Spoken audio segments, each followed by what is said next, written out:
All right, guys, we are back in my garage for another video, and today we're going to be trying out the Viofo A329. This is the latest flagship dash cam from Viofo, so I'm really excited to try this out. You guys might have seen my previous review on the A229 Pro, so this is kind of the next step up. It comes with a lot of additional features and upgrades that make this their best dash cam they've ever offered. So I'm really curious how this is going to perform. We're going to go ahead and unbox it, see what's inside, and then I'm going to install it on my car and get some test footage so I can review with you exactly how it works in some of the most important conditions. So let's go ahead and talk about it.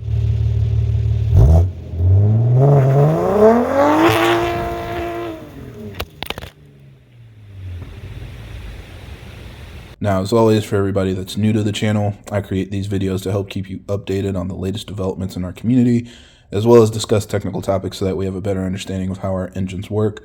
So if you're interested in more videos like that, be sure to subscribe because there will be a lot more coming out in the future.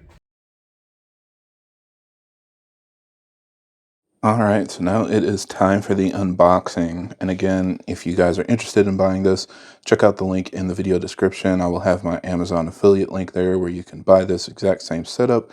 Keep in mind that is an affiliate link, so if you buy through there, I do get a commission and it helps support the channel so I can make more videos like these. So again, A329 2-channel dash cam. I've got the 64 gigabyte SD card as well as the wireless Bluetooth remote control.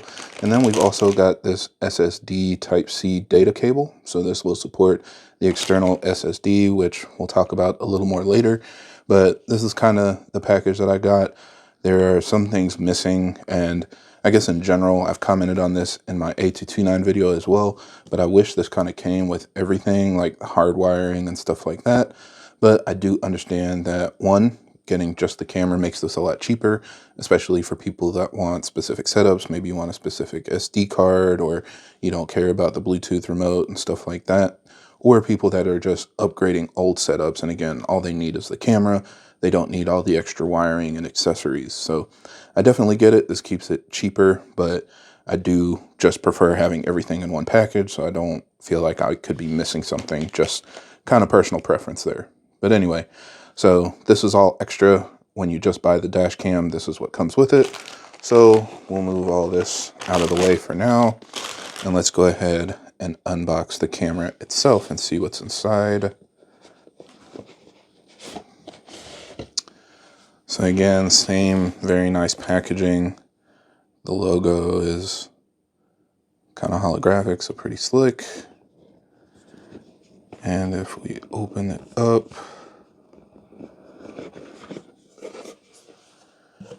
here we go. So we've got a quick breakdown of everything that's in the box. If I can pull it out, here we go. So we've got some wiring for the dash cam to power it up. We'll link the front and rear cam, pretty much what you'd expect. So there's the main front camera, the rear camera, very nicely packaged to avoid damage or anything like that. And then in here we've got the manual, some trim tools and other things. Oh, and my favorite part, this film. I'll talk about that. We'll come back to that, but that's absolutely my favorite thing about the Viofo setups. And then we've got, the wiring. So being able to connect the cameras and connect the power cable and your cigarette lighter plug, trim tool, and the CPL filter. So it is pretty complete, actually. I shouldn't say that it's missing a lot of stuff. Maybe some things that I would typically look for, like I said, the hard wiring kit or whatever. But coming with the CPL filter, I think is pretty major.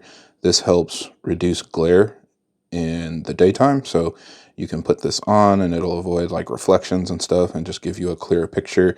So you're not seeing reflections from your windshield. The only downside is this does hurt your camera performance at night. So you wouldn't want to run this when you have it at night, but otherwise this does help you during the day. And then, like I said, my favorite thing in here is this little plastic trim piece. So if you guys have ever installed a dash camera on a tinted window, front or rear, you know that it's impossible to get it off. And what this does is it gives you like a plastic layer that you can attach your dash cam onto. And then when you remove it, you basically just peel this all off and it leaves your tint completely undamaged. So this is a game changer. I'm pretty sure they invented this or came up with it. I never saw anybody do it before they did, but including this in the box is huge. I highly recommend using it, especially if you have a tinted windshield or rear window. So sorry, gotta reiterate, that's my favorite thing that they come up with. But yeah, some extra 3M tape in case you need to remove it and reinstall, trim tool to help tuck the wires and stuff, and then of course the actual main front and rear camera. So this is the rear. Nice small setup, pretty compact. And then the front camera, much more bulky. And I said this before, but again, I'm not a huge fan of this form factor, just being so big, but it comes with some huge features because it has this big LCD screen. So if you have this like running in your car, it'll give you a live feed so you can see and make sure that it's getting a clear picture of the view in front of you. It also allows you to play back footage directly on here without having to connect to your phone or anything like that. And it makes it really easy to change settings on the fly. So this just gives you a lot more access to the camera and things that you might want to do to it without having to connect to your phone or your laptop or anything. So yeah, it's kind of big, but that's why, because you get all of those extra features. Now this camera does have two different options. So I've got the 2-channel obviously, so I can record front and rear, or you can get just the front with the 1-channel setup. There is no 3-channel setup with this one anymore, so just keep that in mind. You can only do 1-channel or 2-channel. It does now come with the Starvis 2 sensor, so the camera on front has the latest technology, front and rear, and it also films 4K in the front and 2K in the rear. So now you're not limited to 1080p in the rear anymore. You can finally film in 2K compared to older dash cams. It does also have HDR capability, but just keep in mind this is a 60 frame per second camera, but if you enable HDR, it only works at 30 frames per second. And the reason why, if you understand, camera technology, basically it takes longer pictures to take in more light and do a little more processing to enable that HDR software functionality. So that's why it's limited to 30 frames per second.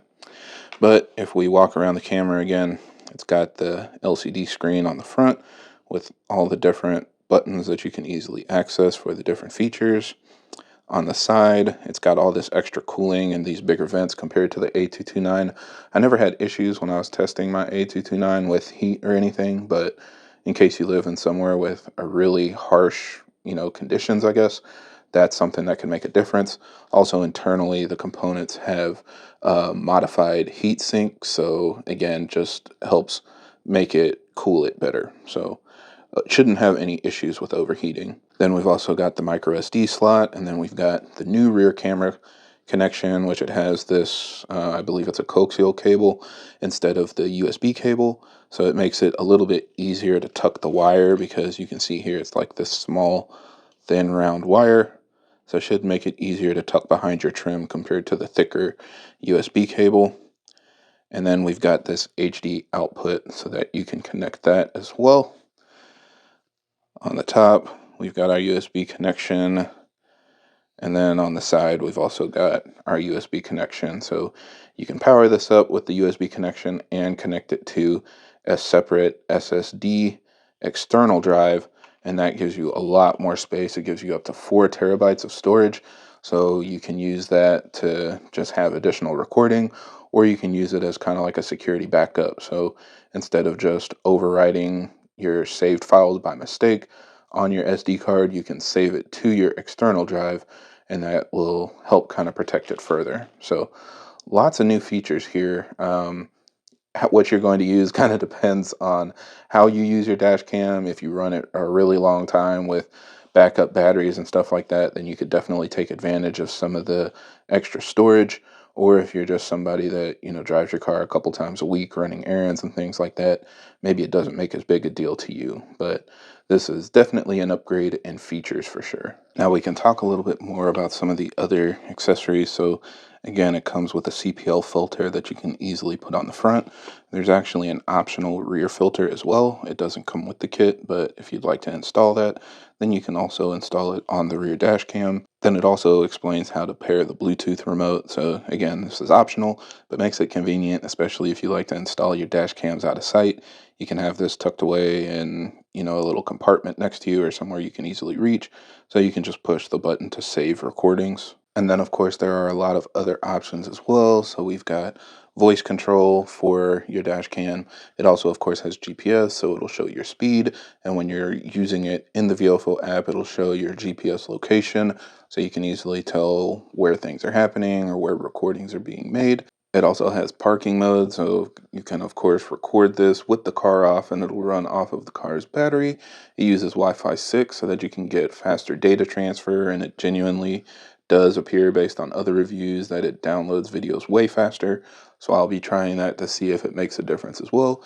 And if you don't want to do that, you can always connect to the USB port and just do direct USB transfer to your phone, and that should make it the absolute fastest transfer possible.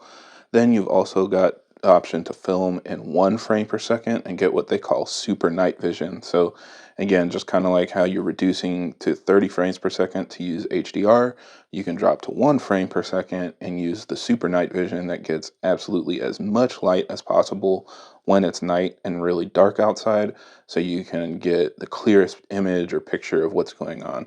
Now, of course, 1 frame per second is extremely slow, so you're not going to see a whole lot of activity, but as anything happens in front of the camera, you will get a very clear picture of what is happening. Now, compared to the A229 Pro, if you're considering upgrading this, like I said, it does have a couple minor differences. I mean, the overall form factor is pretty much the same, but it does have the better cooling. Like I said, filming in 60 frames per second is a nice upgrade to have, although for me, I usually keep HDR on, so I would keep it at 30 frames per second. Being able to store in an external SSD is very nice if you record for a long time. I think the only time I really had that issue is when I went on a road trip. It was like 7 or 8 hours. And when I got to my destination, I remembered that I wanted to download something from earlier in the trip, and it had actually already been overwritten. And I'd never considered how many hours of continuous recording I could actually get on an SD card until that exact moment. So if you're somebody like me that doesn't do a whole lot while you're driving, but when you get to your destination or maybe a day later, you remember, oh, I want to go pull some data off my camera and upload it or show it to friends or whatever, then having the external SSD might save you in a situation like mine. And then there are some other minor features, like you can change the text color on the camera recording so that it's easier to see depending on, the angle of the camera and the color of your car and stuff like that. And the rear camera shape being a little bit different allows it to support the CPL filter as well. So that, along with super night vision, being able now to use this HDMI output on this side, and being able to share video like that. Just a couple minor things that affect the usability, and we'll kind of see how the camera performs as well. So I'll get this installed on my car and let's do a review of how it performs. So I've had a chance to test out the camera at this point, and I want to talk a little bit more about my findings. First of all, there are a lot of settings that Viofo recommends turning on. The first thing is setting it to 4K 60 with auto HDR. And the reason why you would want to do this is because you can set HDR to only turn on in certain hours at night. And with the HDR turned on, you'll have a better opportunity to capture license plates at night without your headlights blowing them out. So usually what happens is your headlights are shining on a very reflective surface on the license plate, and it makes it really hard to see the numbers. But with HDR turned on at night, the numbers will be a lot more clear. Now, in my testing, I kind of decided to go a different route. I did 4K 30 with HDR on all the time. The reason is because even during the day, there are a lot of opportunities where HDR helps you capture better images, especially in cases where you're driving under a bridge or going through a tunnel. There are times where, going under the tunnel, it gets really bright and ends up blowing out the light underneath. Or as you're entering the tunnel in the bridge, you'll see that things get very dark under there. So with HDR turned on, I noticed that there's a lot less fluctuation and it's a lot easier to see everything regardless of the conditions of where you're driving. Again, going under trees or bridges or whatever, the shadows and stuff don't cause any issues with the lighting in your video. So that's why I prefer to keep HDR turned on. The other thing is, of course, they recommend installing the CPL filter, and you can kind of see here, I didn't have it on, and it created this glare from the side pillar in my car reflecting on the windshield. So for example, if this car coming around the corner hit me when it was trying to park, it would be a lot more difficult to see the details of the car or see the driver in the windshield without the CPL filter on. And the entire point of it is to eliminate that glare on the windshield. So highly recommended to put it on, but the only reason I left it off is because I still do a lot of nighttime driving. Sometimes I drive to work at night and then come home during the day or vice versa. And so I'd constantly be having to switch it out because at night it can hurt your video quality. So again, kind of just up to you to determine whether that's the right thing, but during the daytime, it does give you a much clearer image. And then they also recommended I have a clear and clean windshield, which is probably pretty obvious to most people, but what you might not think about is making sure your dash cam is placed in a position where your windshield wipers will clean it. So what I like to do is wait after it's rained, and usually you get water spots all over your windshield, and that will give you a good opportunity to put the dash cam somewhere where it's still clean. And that'll tell you that, one, if you clean your windshield, it'll clear it off. And also when it's raining, you'll be able to have the best opportunity to have good visibility, because certain corners of your windshield, or especially your rear window, if you've got a hatchback with a rear wiper, there are going to be certain corners where it seems like you can tuck the dash cam out of the way, but your windshield wiper is never going to clean that area, so you won't have a good clear picture all the time. So just make sure you're thinking about that as well. Now, although Viofo didn't necessarily recommend it specifically to me, I did also choose to increase the bitrate this go around. So it comes out of the box at 4K 60 with HDR turned off and normal bitrate. I ended up doing 4K 30 with HDR on, and I turned the bitrate to maximum. Now, the idea here is, again, you get as much data as possible, so the file sizes will be a little bit bigger. I think that Viofo is shipping the product as is so that you can get as much storage space as possible and get as many videos stored as possible, but I'm willing to sacrifice a little bit of storage space to get higher quality video. In pretty much all cases, I recommend getting the biggest SD card you can use. So Viofo does sell a 512 gigabyte option. That would be better than the 64 gigabyte one that I went with, but you know, it's really just up to you depending on how you use your dash cam. I found that the video sizes were around 500 megabytes, so I was able to store a little over 2 hours of video before it started getting overwritten. So if you want more than that, definitely get more than a 64 gigabyte SD card. Now, once you've got your videos and you want to download it, you will see that the Wi-Fi 6 definitely is a huge improvement. It took about 15 seconds for me to download a minute-long video, which is the fastest that I've ever experienced on any dash cam. So I think that this is definitely working. It might be the Wi-Fi 6, it might be other things in their software, but wireless connection to my phone, I was able to download a video in 15 seconds. So that is very good, especially again for people like me that will drive around, get to their final destination, and then go through my footage and try to download it. I don't want to have to sit there for 5 or 10 minutes downloading videos.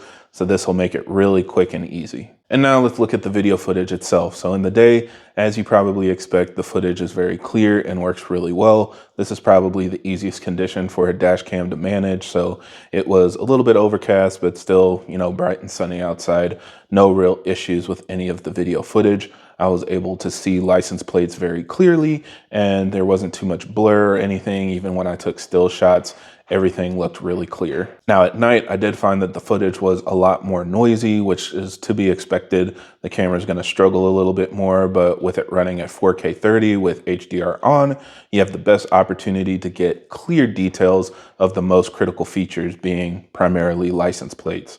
So if your car was hit and you wanted to have a record of the exact car that hit you, you're gonna have the footage that shows all of the details you need. So here you can see, I get really clear footage of the license plate numbers, but I did notice on the side, kind of in the fringe area, it was a lot more blurry. And then as cars got out a little bit, they became kind of like the optimal length. and that's where you start seeing the really clear license plate numbers. So all the way off to the side, it was a lot more blurry, but a little bit more in front of you, maybe a foot or two in front of your car, is where the HDR seemed to take better effect, and the license plate numbers were very clear. So yeah, I would say overall this dash cam performs exactly as expected. A dash cam with 4K 60 frames per second recording is pretty much unheard of in this space, so definitely something you can take advantage of. But I even think at the standard 4K 30 with HDR on, you get all of the information you need in really high quality video. You're also not having the extra file size that you would have with 60 frames per second, which helps enable that extremely quick download speed. And overall, it just works really well. I think the only thing I really wish they would change is putting this in a smaller form factor. So the same cameras that they use at the rear, having a similar shape at the front, even if it's a little bit bigger because it's using a bigger lens, they can put it in a similar form factor without the screen for people like me that don't really see as much use for it. Yes, you can go into the screen and change settings on the fly. Yes, you can watch footage and, do whatever you need to do, but that's not something that I would ever really use.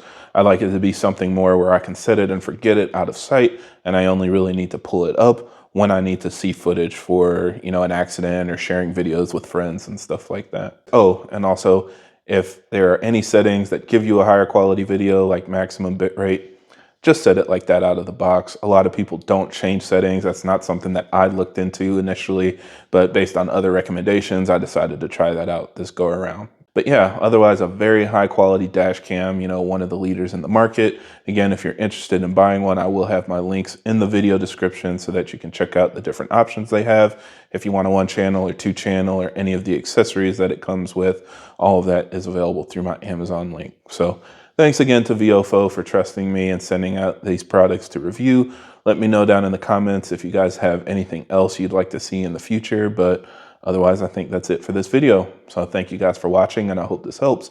And if you do have any other questions or comments, leave them down below.